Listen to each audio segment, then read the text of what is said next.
ভারত এখানে বাংলাদেশের ব্যাপারে সত্যিকার অর্থেই যাকে বলা হয় মহাশক্তিধর, মোর দ্যান এনিবডি।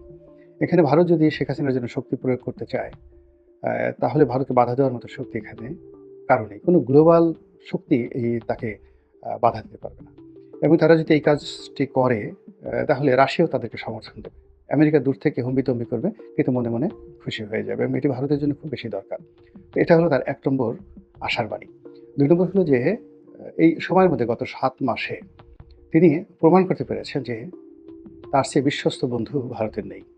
এবং ডক্টর মোহাম্মদ ইউনূস, জামায়াত ইসলামী কিংবা বিএনপি অথবা এই যে ছাত্রদের যে সংগঠন এদের কারোর সঙ্গে এখন পর্যন্ত ভারতের ন্যূনতম বন্ধুত্বপূর্ণ সম্পর্ক তো দূরের কথা, স্বাভাবিক যোগাযোগটি পর্যন্ত এখন পর্যন্ত হয়নি। এবং ভারত কোনো অবস্থাতেই বিএনপিকে এবং জামাতকে আস্থায় নিতে পারছে না। তারা এখনো পর্যন্ত বিকল্প হিসেবে আওয়ামী লীগের কথাই চিন্তা করছে। এখন শেখ হাসিনা বিহীন বা শেখ হাসিনা সহ এটি পরের বিষয়। তারা এখনো পর্যন্ত আওয়ামী লীগের ব্যাপারে আ যে দৃঢ়তা তারা দেখাচ্ছে এবং নির্বাচনে আওয়ামী লীগবিহীন নির্বাচন হবে না।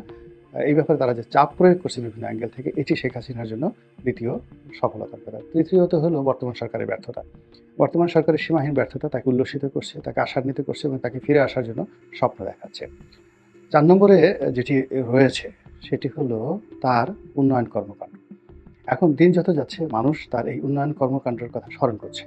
এক্সপ্রেসওয়েতে যাচ্ছে, শেখ হাসিনার কথা মনে হচ্ছে। পদ্মা সেতু দিয়ে যাচ্ছে, শেখ হাসিনার কথা মনে হচ্ছে। মেট্রো রেলে চড়া হচ্ছে, শেখ হাসিনার কথা মনে হচ্ছে ইত্যাদি আরও অনেক কিছু। কিন্তু এর পেছনে যতই দুর্নীতি অনিয়মের কথা আমরা বলি না কেন, পাবলিক কিন্তু সেই কথাগুলো খাচ্ছে না।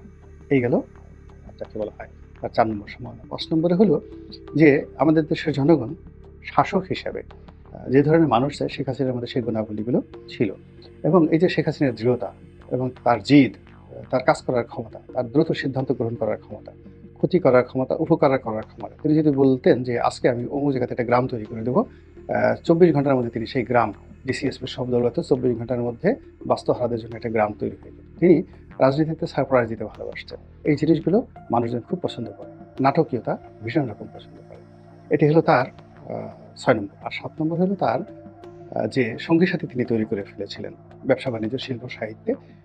এরা সবাই এই গত ৭ মাসে সিমেন্টেড হয়ে গেছে।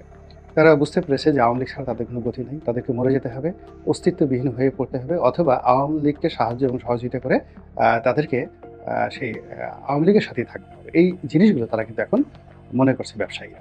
তো এই ব্যবসায়ীদের এই মনোবৃত্তির কারণে, কবি সাহিত্যিকদের মনোবৃত্তির কারণে, সাংবাদিকদের মনোবৃত্তির কারণে বিশাল একটা প্রেশার গ্রুপ সারা দুনিয়াতে তারা ছড়িয়ে পড়েছে এবং যার, যার অবস্থানে থেকে শেখ হাসিনার জন্য সাহায্য করছে। এখন ৭১ টিভির যারা সাংবাদিক, সেই নবনেতা চৌধুরী থেকে শুরু করে অন্য যারা রয়েছেন, তারপরে শেষে বিভিন্ন পত্র-পত্রিকায় যারা সাংবাদিক ছিলেন তারা, যে সকল ব্যবসায়ীরা পালিয়েছেন তারা, তাদের আত্মীয়স্বজন সবাই মিলে শেখ হাসিনার জন্য একটা ডিশ তৈরি করছেন। ফিরে আসার জন্য একটা অ্যান্টেনা তৈরি করছেন। তাকে ক্ষমতায় বসানোর জন্য আরেকটা নতুন চেয়ার তৈরি করেছেন এবং এই জিনিসটি শেখ হাসিনার জন্য একটা বিরাট আশার আলো। আ সময় বলে দেবে কোনটি আগে হয়, কোনটি পরে হয়, কোনটি সঠিক হয় এবং কোনটি বাংলাদেশের বৃহত্তম রাজনৈতিক দল আওয়ামী লীগের সভানেত্রী, সাবেক প্রধানমন্ত্রী শেখ হাসিনা এখন ভারতে নির্বাসন করেছেন। সেখানে বসে তিনি নানা রকম অডিও বার্তায় হুমকি এবং ধামকি দিয়ে চলেছেন। তিনি এবং তার মিত্র ভারত সম্মিলিতভাবে বাংলাদেশের শাসন ব্যবস্থা, বাংলাদেশের প্রশাসন ব্যবস্থা, বিচার ব্যবস্থা, জনগণের ভিত্তি এবং বর্তমান সরকার তাদের কর্মকাণ্ডকে একেবারে ধূলিসাৎ করার জন্য, নস্যাৎ করার জন্য নানা রকম চেষ্টা এবং তদবির তারা চালিয়ে যাচ্ছেন। এবং সেই চেষ্টা তদবিরের যে পরিণতি কতটা নির্মম এবং নিষ্ঠুর হতে পারে, এটা নিয়ে ভারত বা শেখ হাসিনা কি চিন্তা করছেন তা আমরা বলতে পারব না। তবে আমরা যেটা আশঙ্কা করি যে তারা তাদের স্বার্থ সিদ্ধির জন্য আমাদের স্বাধীনতা এবং সার্বভৌমত্বকে যদি শেখ হাসিনা বিসর্জন দেন আর ভারত যদি এটিকে গ্রাস করে, খুব আশ্চর্য হওয়ার মতো কোনো ঘটনা ঘটবে না। এর কারণ হলো মানুষ যখন বিপদে পড়ে তখন ডাজ নট ম্যাটার তার আশেপাশে কে রইল, কি হলো, সে তখন নিজেকে বাঁচানোর জন্য প্রাণান্ত চেষ্টা করে।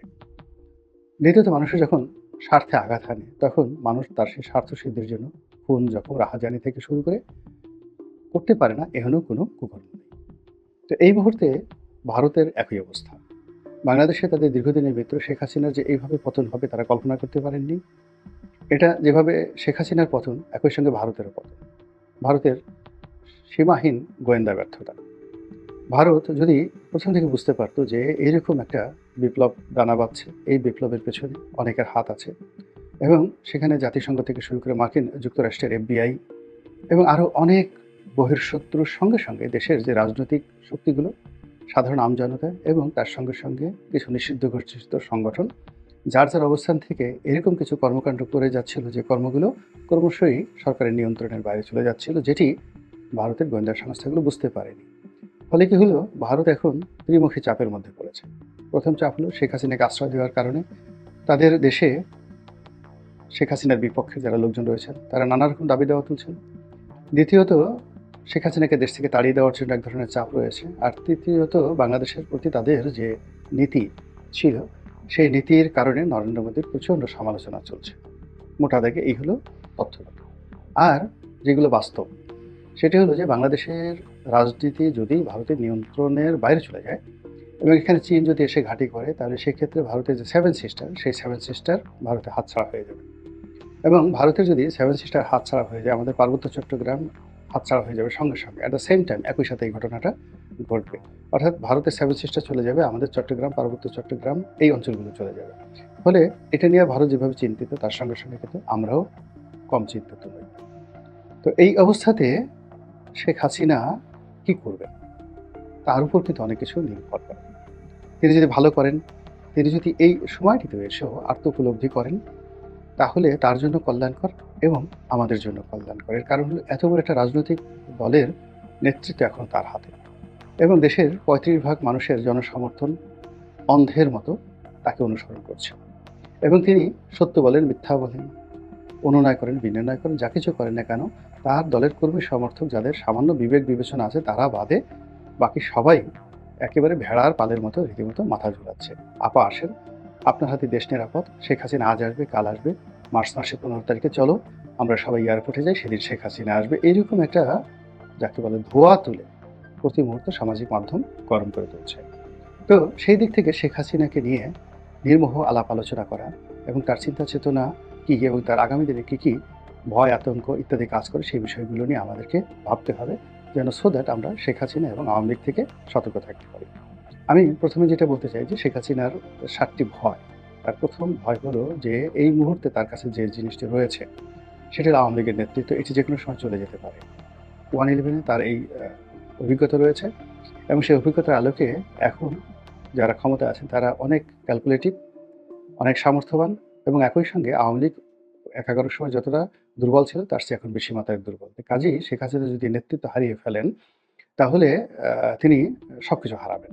এটা তার প্রথম ভয়। দ্বিতীয় ভয় হলো ভারত যেকোনো সময় তাকে বের করে দিতে পারে। এর কারণ হলো যে ভারত একটি গণতান্ত্রিক রাষ্ট্র। এই রাষ্ট্রে কোনো কিছুই একেবারে যাকে বলা হয় পার্মানেন্ট কোনো কিছু নয়। সেক্ষেত্রে যদি তাকে বের করে দেওয়া হয় বা তাকে চলে যেতে বলা হয়, তিনি কোথায় যাবেন, কোন দেশে যাবেন, এটি তার ২ নম্বর ভয়। ৩ নম্বর ভয় হলো যে কোনো কারণে আমেরিকা এবং ভারত সম্মিলিতভাবে তারা যদি শেখ হাসিনাকে বাংলাদেশে হস্তান্তর করে, তাহলে একটি যাকে বলা হয় ইতিহাসের নির্মম একটি দৃশ্য তৈরি হয়ে যাবে। অনেকে হয়তো স্বপ্ন দেখছেন যে শেখ হাসিনা বাংলাদেশে এলে এটা হবে, ওটা হবে, হ্যাং-প্যাং, ট্যাং হবে। আসলে কিছুই হবে না। এই কারণ হলো রাষ্ট্র ক্ষমতা এতটা শক্তিশালী, আপনারা দেখেছেন যে সাইদী সাহেব যখন মারা গেলেন তার লাশের কাছে মানুষ যেতে পারেনি। তার কবরের কাছে কাউকে যেতে দেওয়া হয়নি। তার ছেলে সন্তানদেরকে দেওয়া হয়নি। এমনকি গোলাম আজমকে যেদিন গ্রেপ্তার করা হয়, লক্ষ লক্ষ মানুষ দাঁড়িয়ে কেঁদেছে। কিন্তু বিএনপি জমানাতে সেই গোলাম আজমকে যখন গ্রেপ্তার করা হলো, একটা লোক এসে আত্মাহুতি দেয়নি। বেগম খালেদা জিয়াকে যেদিন গ্রেপ্তার করা হলো, বালির ট্রাক যেদিন তার বাড়ির সামনে স্থাপন করা হলো, কিছুই হয়নি। কাজেই যদি শেখ হাসিনাকে ভারত পাঠিয়ে দেয় এবং বাংলাদেশে আনা হয়, নীরবে নিভৃতে তাকে কোর্ট কাছারিতে হেনস্থা হতে হবে, অপমানিত হতে হবে, লাঞ্ছিত হতে হবে। এটা হলো তার ৩ নম্বর ভয়। ৪ নম্বর ভয়টা হলো যে তার পরিবার এবং পরিজন সম্পর্কে যে সকল তথ্য আসছে, বিশেষ করে দুর্নীতির তথ্য আসছে, এই দুর্নীতির তথ্য যদি সত্যিকার অর্থে তথ্য প্রমাণ সহ দেশে এবং দেশের বাইরে উপস্থাপিত হয়, তাহলে এখন তিনি যেভাবে কথা বলছেন সেইভাবে তিনি তার নেতাকর্মীদের সঙ্গে কথা বলতে পারবেন। তার মোরাল ক্যারেজটা হারিয়ে যাবে। অনেক কিছুর পরেও দেখা যাচ্ছে যে বেগম জিয়া ব্যক্তিগতভাবে দুর্নীতি করেছেন এরকম কোনো প্রমাণ এখন পর্যন্ত আওয়ামী লীগ করতে পারেনি। তো সেই দিক থেকে যদি শেখ হাসিনার ব্যক্তিগত দুর্নীতি প্রমাণিত হয়ে যায়, তাহলে তার আর মুখ দেখানোর কোনো জায়গা থাকতে পারে না। এটা হলো ৪ নম্বর। ৫ নম্বর হলো তার মেয়ে এবং তার ছেলেকে নিয়ে তার ভীষণ রকম চিন্তা। ছেলেটা আমেরিকাতে আছে। এখন সে মূলত রাজনৈতিক ব্যক্তিত্ব নন, ফাইটার নন। তিনি তার মায়ের সন্তান, বঙ্গবন্ধুর নাতি। এই হিসেবে তার যতটুকু বলা দরকার, করা দরকার বা তার আশেপাশে আরাফাত, পলক ওনারা একত্রে চলে তাকে কিছুটা গ্রুমিং করার চেষ্টা করেছে। এখন সে কতটা দুর্নীতি করেছে না করেছে সেটা বড় বিষয় নয়। বড় বিষয় হলো যে সে তারেক রহমানের সাহেবের মতো কোনো অবস্থাতেই পলিটিক্যালি ম্যাচিউরড নন, লড়াকু নন এবং বাংলাদেশের কৃষ্টি, কালচার, সাহিত্য সম্পর্কে তার কোনো ধারণাই নেই। ফলে তিনি তার মায়ের অবর্তমানে কিভাবে থাকবেন, কিভাবে বেঁচে থাকবেন এটি নিয়ে তার মা চিন্তিত। একই সঙ্গে তার বোন সাইমা ওয়াজেদ পুতুলের সংসার ভেঙে গেছে। জয়েরও সংসার ভেঙে গেছে এবং এই অবস্থাতে সবকিছু এলোমেলোর মধ্যে এই দুটো সন্তান যেকোনো মায়ের জন্যই একটা লায়াবিলিটিস। এর কারণ হলো পুতুলও যেই পর্যায়ে আছে সেই পর্যায়ে মূলত তার মায়ের কারণে। কিন্তু এই পদ-পদবি চলে গেলে তার স্বামী নেই, সংসার নেই, আত্মীয়স্বজন এখন সবাই যে যার মতো অবস্থানে। তাহলে পুতুল এবং জয়ের কী হবে? এই টেনশনে তার মাথা রীতিমতো খারাপ হয়ে যাওয়ার মতো অবস্থা তৈরি হয়ে গেছে। সবচেয়ে বড় যে বিষয়টি সেটি হলো তার ভালোবাসার যে জায়গা সেটি হলো তার বাবাকে নিয়ে। তো তার এই যে বাবাকে নিয়ে তার যে ভালোবাসা, এখন তার বাবাকে নিয়ে যেভাবে গালাগাল হচ্ছে এবং আওয়ামী লীগ রাজনীতির কারণে যেভাবে বঙ্গবন্ধুকে কলুষিত এবং কলঙ্কিত করার চেষ্টা করছে, এটি কিছুটা হলেও না। এটি তাকে ভীষণ রকমভাবে এক ধরনের গ্লানির মধ্যে তাকে ফেলে দিয়েছে। তার অবশ্যই অনুশোচনা হচ্ছে যে আমি যা কিছু করতাম নিজের নামে করতাম। কেন আমার বাবাকে আমি টানতে গিয়েছিলাম বা কেন আমার কারণে আমার বাবার এই দুরবস্থা হলো? ফলে এখানে প্রতিশোধ নেয়ার মতো বয়স বা সময় তার নেই। ফলে তিনি এখানে আত্মগ্লানিতে তিনি প্রতি মুহূর্তে ক্ষতবিক্ষত হচ্ছেন। এগুলো তার ৭ টি খারাপ দিক, তার ৭ টি ভয়, ৭ টি আতঙ্ক। এখন সম্ভাবনা রয়েছে ৭ টি। সেটি হলো